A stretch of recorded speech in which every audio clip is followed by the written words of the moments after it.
Hi, this is Rana, and today I have a layout for the Pretty Little Studio design team, and I'm also playing along with Reindeer Games. Now, it's over as far as the 12 days go, but you have until the end of the month to get your layouts in, and I am going to go ahead and add this to the playlist because I was really inspired by her movement prompt, and I believe that was day 8.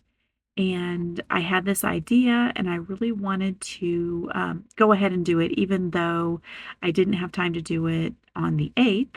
I thought it would work great for the layout that I want to do today. So this is the brand new candy cane from Pretty Little Studio. I've got 4 different titles that I pulled out and some thread, those papers. I haven't decided on the background yet. A few other supplies here. For sure, I know I want to use some of these die-cut florals, and I have, some little phrases and different things pulled out. There's lots of fun things in the florals besides just florals. But the first thing I did was go ahead and cut out that whole paper. Just fussy cut around each of these little pieces from the pie chart. And my idea is to rotate these. So my photos, as you saw, are my 2 granddaughters. They're not sisters, they're cousins. And I bought them matching dresses, and they are twisting and twirling and doing all the things that little girls like to do with, fun flowy dresses. And I thought this was perfect for this layout about movement. So I changed how the pie chart, the colors were, so I could kind of have them in different order. So like the pinks are separated now, the reds are separated, and I have this so that it kind of looks like, instead of a regular pie chart where the yellows were all graduating into the center like a bullseye, now it's twisting and it's turning and it's twirling as the girls are doing with their dresses. And I loved that look for movement. So that's what I did. I've got them glued down, not really glued, but a little bit. And I'm going to add some stitching also to also give me that feeling of movement.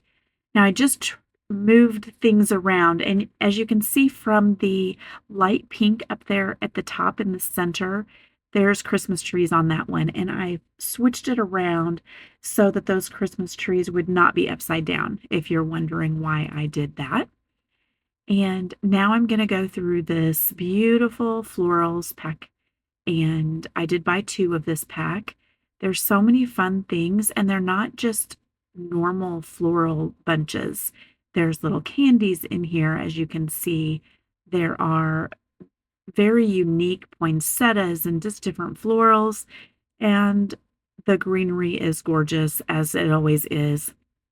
There's also some little garland pieces and candy canes and, just a lot of fun stuff that's very applicable to a Christmas layout.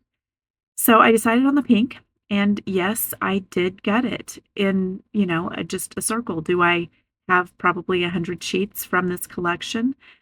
Yes, I do. And do I feel bad about gutting this so I have a little bit more of this pink? No, I definitely do not. I love that paper. It's so cute. It's going to be so cute on something else. And I do have 2 sheets of it, but that goes fast when you have 2 little granddaughters, and it's such a fantastic background. So here I went ahead and distressed everything, and you can see my stitching. I will have a list, if you're interested, of the colors of DMC floss that I used and this type, because I have a couple of different types as well. But I just made 3 little holes, and I made it so that there would be 4 stitches. And just like I rotated, I made my arrows go with the color of thread, go into the next color. So that also kind of gives you that whole flowing, twisting, and twirling look of movement. And I really like how that turned out. I thought it was fun.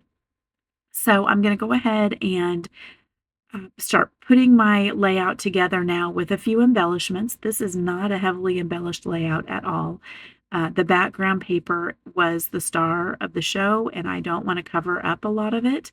I do cover up completely the yellow stitching, and a few of the other colors has it partially covered up, and that's okay. Um, they're fun. They were just accents, and it's not, you know, all that important that every bit of it showed. So it's all good. I'm going to go ahead and add the embellishments that I want. I did change where I put the tag, and I kind of liked it how I had it before. But as you can see, this is the next day.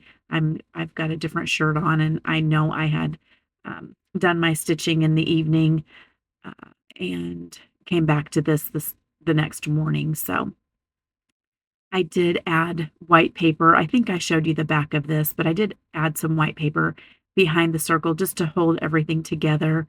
Obviously, I didn't do enough stitching that was going to hold it all together or anything. I'm showing you here that I have done some foam adhesive behind several of the pieces. There's foam adhesive behind the pictures, and then some of the die cuts are popped up and some are flat, and that gives you all that little extra dimension and interest. I added a bow to the top of my tag, and I will go off screen and glue it down with the Nuvo Deluxe adhesive. I do add in these last little pieces of candy. I hadn't decided if I was going to use those, and after I got everything glued down, I thought it could still have one little bit, and I liked that.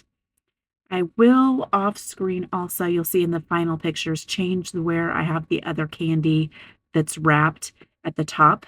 Right there, you can see it. I just like that trio better up there at the top. So that is what I have for you today. Check out the Pretty Little Studio blog today for all of the information and links to the store with all of these products. Also, check out the playlist for Reindeer Games and Creative Chaos in Tennessee to play along with the different prompts. There were a lot of fun ones. She had prizes for these challenges as well. So go ahead and check that out too. I'll leave you the links. Thanks a lot for joining me today. Bye-bye.